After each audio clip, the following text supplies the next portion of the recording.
"You won't be needed anymore, Thompson. Security will escort you out." Dylan Foster didn't whisper it. He wanted the whole room to hear. 12 board members, 3 Department of Defense representatives.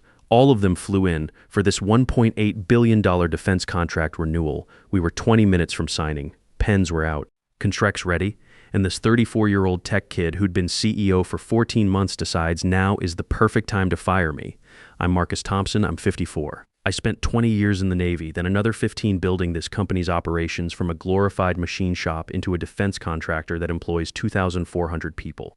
Right now, I'm watching my career get executed in public. But here's what Dylan doesn't know. I saw this coming 6 months ago, and the trap I built, he just walked right into it. The words hit like a slap across the face. I'll admit that, but I didn't move. I caught General Crawford's eye across the table, the retired Marine from our board. He gave me the slightest nod, not sympathy, recognition. He knew something Dylan didn't. 15 years. That's what I gave to American Defense Solutions after leaving the Navy at 39.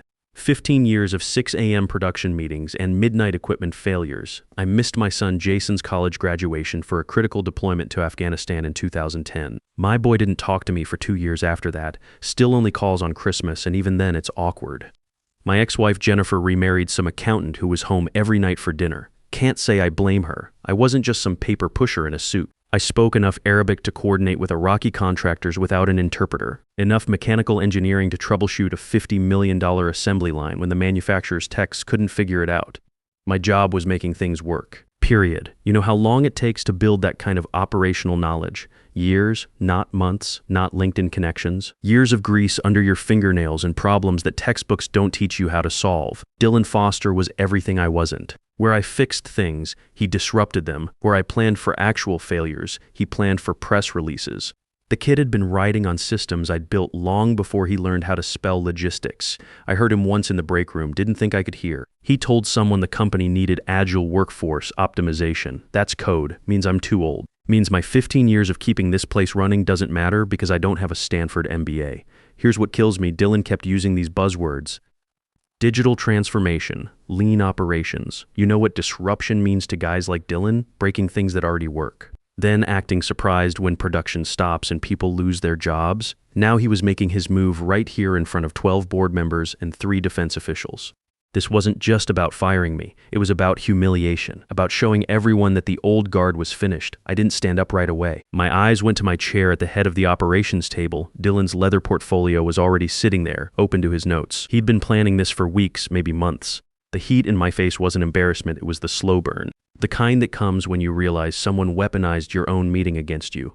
I stood up slowly. Every eye in the room was on me. The air felt different. Colder. Let me back up. Tell you how I got here. 20 years ago, I was a Navy logistics officer with an engineering degree and a head full of operational theory I'd never really tested in civilian industry. I was 34 when I left the service. Most people thought I was crazy, leaving a military pension track to chase manufacturing jobs in an industry that was hemorrhaging to China. I spent my nights learning production systems, my mornings on conference calls with suppliers I couldn't visit without a passport. By year 3, I could switch from production planning to quality control to union negotiations in a single morning. I caught the small things, the things that saved contracts from falling apart. I built my reputation on the impossible schedules, the emergency repairs, the last-minute saves that kept the lights on. There was this crisis in 2015. Our main hydraulic press went down during a critical defense order, 72-hour deadline. The manufacturer's techs said it would take a week just to get parts. We had 400 union workers sitting idle, costing us $60,000 a day. I was so tired I could barely see straight, but I caught something, a pressure reading that didn't match the specs. Turns out a contractor had installed the wrong gauge 6 months earlier, one $200 part. I had it swapped out in 4 hours. We made the deadline with 6 hours to spare. That's the kind of work I did. Not sexy, not Instagram worthy. But it's what kept 2,400 people employed and built this company's defense revenue from $200 million to $1.8 billion annually. Dylan stood on a stage 8 months ago, accepted an Industry Excellence Award for our latest contract win, my win. The one with the Marine Corps Vehicle Retrofit Program. That project had been minutes from cancellation. I'd caught a specification error at 2 a.m. the night before the final review. Saved the whole thing. Dylan never mentioned my name in his acceptance speech. He never had to. The applause washed over him while I sat in the back, knowing I'd just saved his career from its first real failure.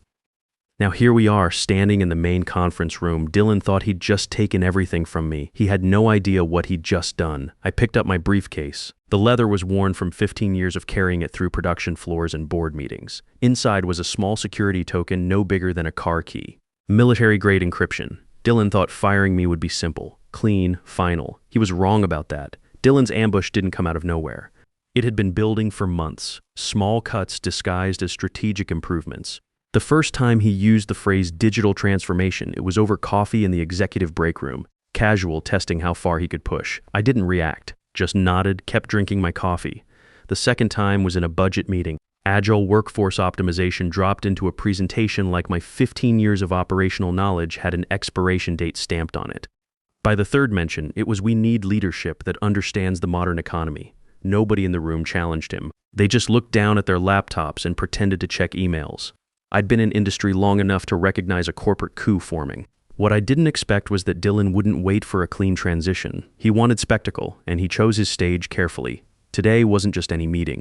This was the day 12 board members and 3 defense officials gathered to renew our biggest contract ever. $1.8 billion over 5 years. He knew the cameras would be in the hallway, the assistants on standby, the stakes sky high. He didn't want me quietly replaced in a Monday morning email. He wanted my removal to be part of his big moment, his coronation. 20 minutes before the meeting started, my phone buzzed. Linda Hayes, the only assistant I actually trusted. Her text was short. He brought her. She's in the hall waiting. I knew who her was. Rebecca Williams, the so-called strategic hire Dylan had been grooming to take my place. 32 years old, MBA from Northwestern. Great at PowerPoint presentations. Couldn't run a production line if her life depended on it. I stared at that text for a long moment. The anger came fast, but I didn't show it. After 35 years of military and corporate service, you learn to keep your cards close. A second notification lit up my screen. This one wasn't meant for me. An internal email Dylan had accidentally copied me on 3 weeks ago. I'd saved it. Subject line, Media Capture Leadership Transition Board Event. The body detailed where the photographer should position himself. Best angle to capture the wide shot of the new director replacing the old one, me being the old one. He wanted my removal documented, packaged, circulated as proof of his visionary leadership. In that moment, I felt something close to helplessness. There was nothing I could do to stop him from walking into that room and staging his little power play. But under that helplessness was something colder, certainty. He was walking straight into a trap he didn't even know existed. Let me tell you about the Operational Continuity Security Protocol. Started as an idea 6 months earlier, right around the time Dylan won that award for my Marine Corps contract. I was sitting in my office late one night, looking at preliminary renewal documents for this $1.8 billion defense contract, and I thought about all the times I'd seen critical projects fall apart because of sudden leadership changes. Defense contracts aren't like civilian business deals. National security is involved, background checks, security clearances. Trust isn't just professional, it's patriotic. You know how long it takes to build that kind of clearance? Months, sometimes years. You can't just swap people in and out like trading cards. So I drafted some language. Simple, neutral, professional. If the senior operations director named in this agreement is replaced or removed at any point before contract completion, all security protocols must be re-verified and the contract is automatically suspended pending DoD review. Suspended, that's the key word, not subject to renegotiation, not requires board approval to modify. Suspended, dead in the water until the Pentagon says otherwise. The protocol didn't mention me by name, but in every draft, every revision, every preliminary document these board members signed, I was listed as the senior operations director. Here's the thing, I couldn't present it as self-protection. That would have raised red flags, made people nervous, so I framed it differently. I made it about protecting national security. I used every tool I'd built over 15 years. When I talked to General Crawford, I used crisp, precise military language, explained how this protected against foreign interference. With Admiral Porter, I emphasized the operational security aspects. With the DoD representatives, I talked about continuity of command, the importance of maintaining established protocols. You invest months of security review, I told each of them. You deserve to know the person you cleared will be there when the mission launches. One by one, they agreed. Some saw it as protection against corporate chaos.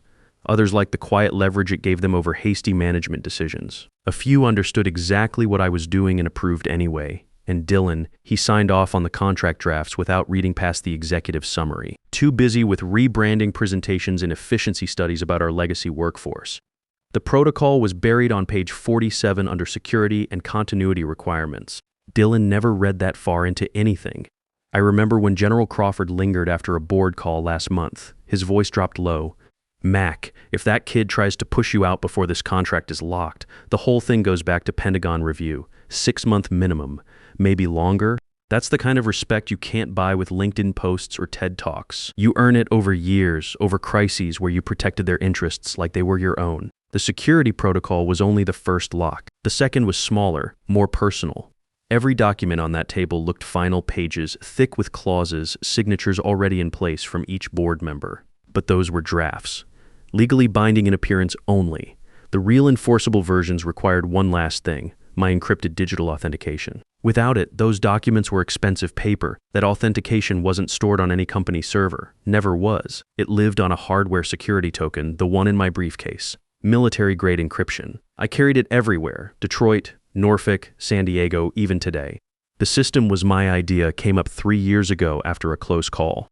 We almost had a competitor slip in falsified approvals while I was in transit between the Pentagon and our Norfolk facility. Would have cost us $400 million if our legal team hadn't caught it at the last second. After that, I went to Colonel Mitchell, our military contracts attorney. Smart man. We designed a secure authentication process together. Once my token was verified and my passcode entered, the signature would timestamp the final contract. Ironclad, verifiable, legal. If anyone tried to access the files without authorization, the system would flag it immediately. Alerts would go out to my personal attorney and an external law firm we kept on retainer. The best part? The system was approved and implemented 3 years ago before Dylan's time. He inherited it, never questioned it, probably never even knew the details. I could feel the weight of that token in my briefcase as Dylan strutted around the conference room. He thought firing me in front of 12 board members and 3 defense officials had stripped away every bit of leverage I had. But influence doesn't vanish when you leave the room, not real influence. It follows the chain of trust. And I still held the final link. The moment I stepped away from my chair, something shifted. I didn't speak, didn't protest, just pushed my chair in with the same precision I'd used setting up the room that morning. That silence meant something. If you've been in enough boardrooms, you know that kind of silence means something's about to go sideways. Around the table, pens that had been hovering over contracts slowly lowered, pages that had been spread open got drawn together, stacked neatly. I caught eyes meeting across the oval. Quick glances, calculations happening in real time. Dylan didn't notice, or maybe he noticed but thought it was deference. Respect for his authority, he moved into my seat, started flipping through documents like a man who'd already won. "Let's proceed," he said, trying to sound confident, trying to recapture the momentum I'd built over 6 months of careful preparation. But momentum is fragile. It lives in trust, and the trust in that room had just walked out with me. Dylan spent the first few minutes reciting standard language about partnership objectives and production timelines, stuff anyone could read off a page. Then Admiral Porter spoke up. She leaned back in her chair, her voice calm but direct. "Mr. Foster, could you clarify the implementation timeline for Section 12? The question hung in the air. Section 12 wasn't just a number. It was the production schedule, the thing that balanced resource allocation across 8 different facilities. I'd written it, negotiated it, defended it through 20 revisions and twice as many conference calls. Dylan had never been in the room for any of those discussions. I watched him freeze just for a second. His eyes darted to the page, scanning, looking for something that would give him an answer. Well, he began. Section 12 addresses the production timeline. General Crawford cut him off, without Thompson, who ensures our delivery schedules are met. That wasn't a question looking for an answer. That was an indictment. Around the table, subtle movements started. Admiral Porter closed her leather folder with a quiet snap. Roger Phillips from the board capped his pen, set it precisely in the center of his notepad. General Crawford didn't break his gaze from Dylan. From the corner of the room, 2 assistants quietly gathered their notebooks and files. They walked toward the door without a word. The sound of that door closing was louder than it should have been. Dylan's voice started to falter. His sentences got shorter, he flipped pages too quickly, speed trying to mask the fact that he had no idea what he was talking about. The silence in the room wasn't empty anymore, it was full. Full of calculation, full of unspoken conclusions, full of the knowledge that this meeting wasn't moving towards signatures anymore. It was moving toward exits. I stayed where I was, a few steps back from the table, briefcase over my shoulder, hands loose at my sides. I didn't need to speak. In rooms like this, silence says everything. Then it happened. The thing Dylan should have seen coming, but didn't. Admiral Porter stood up slowly. Her chair scraped against the floor. That sound in a room like that means the deal's dead. She smoothed her jacket. Her voice carried the weight of a final verdict. As per the Operational Continuity Security Protocol, this contract is now suspended pending DoD review. She wasn't asking, she wasn't negotiating. She was stating a fact. For a moment, Dylan didn't move. He seemed to think he could talk his way out of this. We can still move forward. He started gesturing at the folders. We have consensus on the but. General Crawford was already closing his briefcase. He walked toward the door without another glance. That was the crack in the dam. Roger Phillips stood next, muttered something to his aide, followed Crawford out. Admiral Porter gathered her papers, nodded once in my direction, headed for the exit. Dylan's voice rose, that brittle edge creeping in that happens when someone realizes they're losing control. If we could all just please sit down, we can resolve any concerns. They didn't even look at him. I stayed still, hands folded. This wasn't my fight to win anymore. I'd already won it the moment Dylan removed me. Now I was just watching the inevitable play out. General Crawford moved next. He walked the length of the table, his hand extended, not to Dylan, to me. His grip was firm, steady. "You were always the operation, Mac," he said quietly. His eyes locked with mine for a beat. Then he released my hand and turned toward the door. Dylan heard it. I saw his jaw tighten. Something like panic flashed behind his eyes. Near the end of the table, Admiral Porter stood but didn't take her pen with her. She set it down in the center of her open folder, ink tip facing away. In military circles, that gesture is understood. The pen left behind means the mission is scrubbed permanently. Dylan saw it too. He stepped toward her, voice cracking slightly. "We can fix this. Just give me." The door closed behind her before he could finish. One by one, the seats emptied. Detroit, Norfolk, San Diego, Washington, D.C.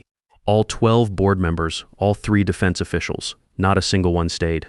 What remained at the table were untouched coffee cups, scattered contract pages, and the faint echo of expensive shoes on marble fading down the hallway. I didn't smile, not outwardly, but somewhere deep inside there was a slow, steady pulse of satisfaction. The kind that comes when truth doesn't need defending because it's already walking out the door. I was halfway down the hallway when the first raised voice reached me. Dylan, sharp, brittle, the sound of someone whose world just collapsed. I slowed down, pretended to check my phone. The words carried through the half-open conference doors. "Get legal on the line now." A chair scraped. Someone fumbled with a speakerphone. Our chief counsel's voice came through, clipped and clear.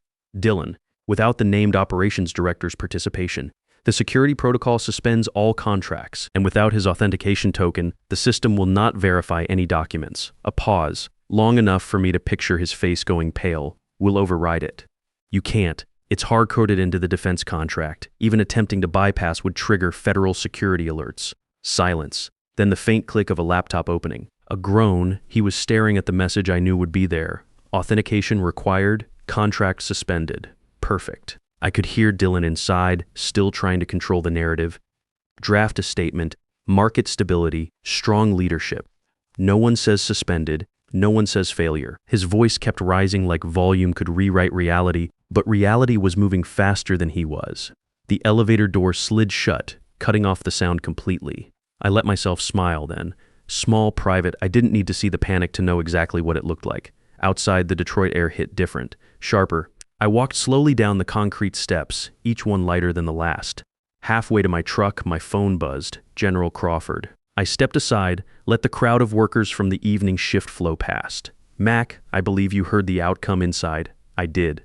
"Good. We'd like you to serve as our primary operations consultant for defense contracts, not as an employee of any company, as an independent contractor. Full authority on project management and the budget to match. Independent contractor, full authority." Those words meant everything. That's generous. It's deserved. Without you, there's no operational foundation.